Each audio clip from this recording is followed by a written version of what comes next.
Welcome to... Oof. I'm not going to lie. I was not interested in doing SummerSlam. I really wasn't. But I knew I had to watch this show because whatever was going to happen with the WWE, it had to happen here. Something had to give them something extra. Because they're not doing well. Someone had to watch Mad Max Beyond the Thunderdome to come up with the Thunderdome idea. I don't care what anybody says. Tina Turner was the key to that. But let's be honest here. We knew they had to do something for the WWE here. They had to come up with something for SummerSlam. We got it at the end. But I'm going to be honest here. Is it too soon? And I'll get to that in a minute. But let's go through this show. And I'm going to probably be short on this. It wasn't a bad show. But it still has one glaring weakness. The Thunderdome concept just doesn't work for me personally because it feels too sterile. It was better when you had people in it. And having people on screen most of them looking just bored, didn't really make me feel any interest. Really. So this show still feels quite empty. Dull. Missing spontaneity because the people are not there, and having it at home on webcam does not make the show better. Like I said, when it came to AEW, I even said it there, it's all show. Nothing changed. So generally speaking, a lot of this carries over from SmackDown and Raw. A lot of it is not that great. Let's get to the first match. Doing it quick. I didn't check out the pre-show. Didn't really care about it. You got Bayley versus Asuka. Good match. But I expected Bayley to job here. And she did not job. Now, many people would say was wise they did that because you got Asuka, who is a Raw star. On SmackDown, it would make no sense. But if this is true, why would you have Sasha be champ for Raw? Even if she is a tag team competitor and has the titles, does not mean she should be carrying the title for Raw. So let's get to the Raw. I saw what I knew was going to happen. Sasha jobs, like she always does. Sasha loses, like she always does. And in the end, Asuka wins. Not surprised. But the question is, will Bayley and Sasha finally have their title? Well, we've been wanting this feud and hope for a title in between that for quite a while. Now, we're going to get payback in about a week or so. And when it comes down to it, their titles up for grabs, their tag titles. Now the question is going to be, are they going to finally let them drop and then finally focus on Sasha and Bayley dealing with the SmackDown title? That's what's going to be the question. It is a question. They keep teasing that there's some type of division. When it came to Corey Graves, he was talking about it. When it came to Michael Cole, he's saying there's nothing there. It is obvious they keep teasing it, but the question is, will they finally pull the damn trigger? Honestly, even if they did, I don't care now. It's been going on for years, and everybody else is interested. I'm just not. I'm not interested in seeing these two actually go at it for a title, a feud that should have happened 3 years ago. I don't care now. I'm sorry, guys. I just don't care. They teased it and they dragged it out, and I'm totally over it. Let's move on. We had the Raw tag titles. Street Profits versus Garza and Almost. And to be honest, I like CM Almost. I like Garza Jr. But here's the thing. They should have won. What are the Street Profits doing? Nothing. And I know people can say, well, you haven't seen the angle between what was going on with Zelina. Look, Zelina Vega drugging and poisoning more than drugging. Poisoning one of the members of the Street Profits, and having his own wife, legitimate wife, in a Bianca Belair come at her is interesting in the sense that it should be about those two women, Bianca Belair and Zelina Vega. But it wasn't. And what do we get? An okay match, which leads nowhere. Nowhere. Sorry guys, I just don't see anything. Next, the match that I was wondering was going to be one of the good matches, which actually the story was good, but the actual execution of the match itself was bad. Sonya Deville versus Mandy Rose. Now, let's put this in context. Was the story building up between Mandy Rose and Sonya Deville good? It wasn't bad. It wasn't bad because Sonya Deville was carrying the entire thing. I gotta say this. I was never a big Sonya Deville fan. But in the last couple of months, she's come into her own as a heel, and I like her. I wish she wasn't, well, I wish I could marry her. She may not be the most beautiful woman, but I like her. I wouldn't mind marrying her. But when it came to the match, Sonya tried to carry the match, and when it came to Mandy's, and look, I don't hate Mandy Rose. I like Mandy Rose. She's a gorgeous woman, and she's good in talking, and I believe she'll make a great manager, sometimes wrestling. And it proved my point, because that match was a botch fest on her part. She couldn't set up a table. She couldn't get into her spots properly. She made her moves look terrible. Sonya had to carry the entire match. Now, understanding that with this match where whoever knowing that Sonya Deville almost got kidnapped in real life, and the guy got arrested, and now she has to go to court. It's understandable why she had to lose the match. She's going to court, and she's going to be prosecuting that guy that tried to kidnap her. For real. So understand that. But let's be honest here. The person that should have been gone is Mandy Rose. Because when it comes down to it, Mandy just does not look good in the ring. She's a gorgeous woman that can talk and could be a manager and periodically wrestle. But in this situation, this match was terrible. Flat out. If anybody else liked it, more power to you. To me, no. Now, the second best match of the night. Seth versus Dominic. It's the story that made it work. Now, for me personally, I'm going to say this, and I know I'm not going to have a lot of people agree with me. Dominic should not be in the main roster. What should have happened is the truth. You have Ray go to NXT with his son, and he works with him on NXT, helping him as his manager. Flat out, that's what should be going on. Sometimes Ray could wrestle, no problem. And I want to see that. But we didn't get that. We see Dominic now facing Seth in a street fight, which he doesn't win. Now, Dominic did a good showing. I'm not taking anything from him. The story itself, where Dominic did not want his father involved, and he was at ringside, and he's telling his dad every time when Seth was literally harassing and taunting him and tormenting him as he's beating up on Dominic. Dominic is telling his father, no, don't interfere.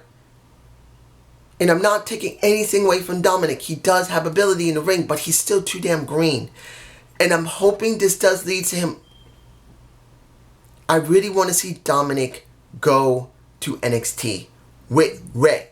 He should not be on Raw. He should not be on SmackDown. He is not ready for it. He is going to be buried. Unless this is finally Ray's last match, and Dominic will go to NXT on his own, which he should, and Ray should leave the WWE because he's getting nothing done. I understand he probably resigned, but if he's not leaving the company and he's not going to NXT, I just don't see anything good for him and his son Dominic. I just don't. I doubt the feud is over. I think it's still going to go on a little bit longer. But when it comes down to it, this is not what should be happening. Dominic should be in NXT. Ray should be in NXT. They both would be better off for it. But was the story good? Yes, it was. Was the match quality good? It was decent to good. I didn't have a problem with it. I did enjoy it. But still, this is how I feel about it. Now, we had Drew versus... I gotta admit, I wasn't sure if Randy was going to do something good for Drew. Because the way things are going between him and Edge, and talking about Randy, you would think that Randy has to hold the title because sooner or later Edge is coming back. We still don't know when he's coming back because he had to have surgery. The match was good. It wasn't great. It was good. And in the end, Drew won. I didn't expect it. I really did expect Randy to win. And he did not win. So that's a good thing. It doesn't hurt Randy too much to lose against Drew McIntyre. But the question is he still going to be messing with Drew? Will this go into Payback? Will we have Edge show up at Payback? That's going to be a question. I think it needs to be answered.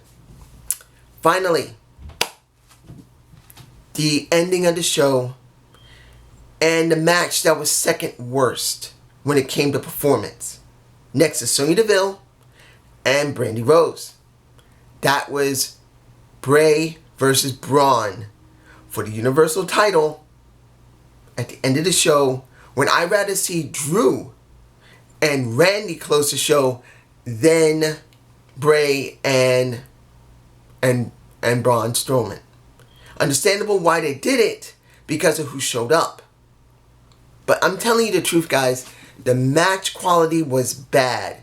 And then when I started seeing Braun, the way he was acting, at first he was acting like Braun. But then he was making some weird decisions that something was telling me that something was up. At the end, he starts cutting up the ring, and I'm thinking, why didn't he just take the box cutter and just cut off the mask? I don't know if anyone else thought that. If Bray's power is that damn mask, he should have tried to cut the damn mask off and then beat the crap out of him. No, he cuts up the ring. And then he doesn't get one Sis Abigail. He gets two, and then I believe a third one. And then he basically gets his butt whooped. Done. And now, Bray Wyatt, the Fiend, gets the title back until you see this guy in my face. The only one that's getting in my face. And that is Roman Reigns. Shows up, whoop ass. He whoops Bray's ass. At least what's left of it. He whoops Braun Strowman's ass. What's left of it. And he's holding the title pretty much saying, you've never been champ. You'll never be like me. You'll never, ever be able to hold it like me. I am the best. And they put a lot of pops to make it important. Some of the people on the screen were excited. Others were not. They were just blank. And it's not because the screen froze. They had not that much of an interest. So what does it come down to before I think about and explain my Roman Reigns thoughts? Was this a good show? It was okay. Wasn't great. It was good. I'm hoping I didn't forget anything. If I did, I'm sorry. But I say it was an okay show. Just slightly better than a Raw or SmackDown show. But that's just me, guys. Tell me below. Now, this is where we're at. And I'll make this clear. I am glad that Roman Reigns, Joe Fatu, no, sorry, not Joe Fatu, Joe Inoue, I'm sorry, I got it mixed up with somebody else. Joe Inoue, Roman Reigns, left the company months ago saying he didn't feel comfortable and he could get sick because he still has leukemia. When it comes down to it, as far as I'm concerned, the WWE needed something, and he's it. He will give them some type of traction. But here's the truth, guys. Was this the wisest thing to do now? No. I truly believe that Roman Reigns being there has two drawbacks. One, he's in my face again. When it comes to Roman Reigns, right now, he still has leukemia. I'm botching because I'm really upset about this.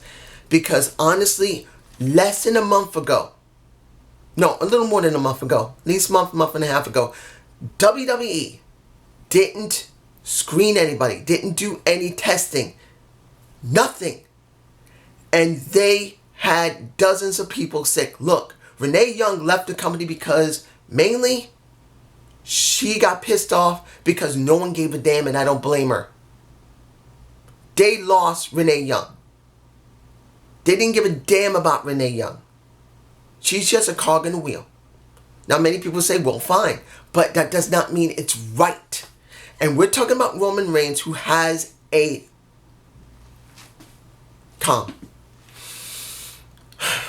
This guy has leukemia. And I don't trust the WWE in their testing yet. They've barely done it for maybe 2 months. Barely 2 months. Maybe a month and a half. They've been doing their testing and making sure no one can really contaminate everybody there. And I don't trust them. I don't. Yes, the guys and girls at NXT are not being used anymore. Fine. Now they're doing the Thunderdome. Fine. But does not mean I trust the WWE and Vince. So that's the first thing. I do not believe it's wise for him to come back because things are not right yet. He's got enough money to last a year. I'm sure of it. He should have waited until next year before coming back. That's just my point of view. He could have came back at Royal Rumble. I think then they would have a vaccine for this. At least near January going into February. That's when I think he should have came back. Next, when it comes to was this the wisest thing business-wise? No. Yes, having him show up at SummerSlam was good. I'm sure a lot of people like it. But I think it would have been better at Survivor Series. And I'll explain why. Survivor Series is where the Immortals have been born in some cases. Look what happened when it came to The Undertaker. He was literally brought in that time. When it came to Shawn Michaels and Razor Ramon, I'm not saying it was around, well, it was on the Survivor Series. I believe they had that ladder match which really made them. I truly believe that if he had to come back and there was no pandemic, I think Survivor Series would have been more better than SummerSlam. Particularly, this has not been a great SummerSlam. This is a lackluster SummerSlam that was okay. It's just slightly above a Raw or SmackDown show. Just above it. With a lot of glitz and a lot of glamour. That is what you got. And I'm telling you right now, he should have came back when they started making things a little better. If the Thunderdome concept was implemented and given more time to build up, and by October into November, you could have teased a possible someone special coming, and then he comes. I think giving Thunderdome more time to work, even though it doesn't work. I'm telling you right now, Thunderdome concept doesn't work. Just because the wonderful, super sexy leg Tina Turner, who did the music for Mad Max Beyond Thunderdome, is so sexy you want to just marry her and just marry her for her legs, did not make it better. So I truly believe that this wasn't the right time to bring him back business-wise. It should be a Survivor Series and give you more time to get the Thunderdome concept off the ground because people are still not interested. And then for his own health, because they don't have a vaccine yet, he's still in danger. I do not trust the WWE to actually protect him. He could still get in trouble. He could still get sick. And if he gets sick, he's done. He could die. But this is just me. You guys tell me below. Have a good day. Have a good night. Peace.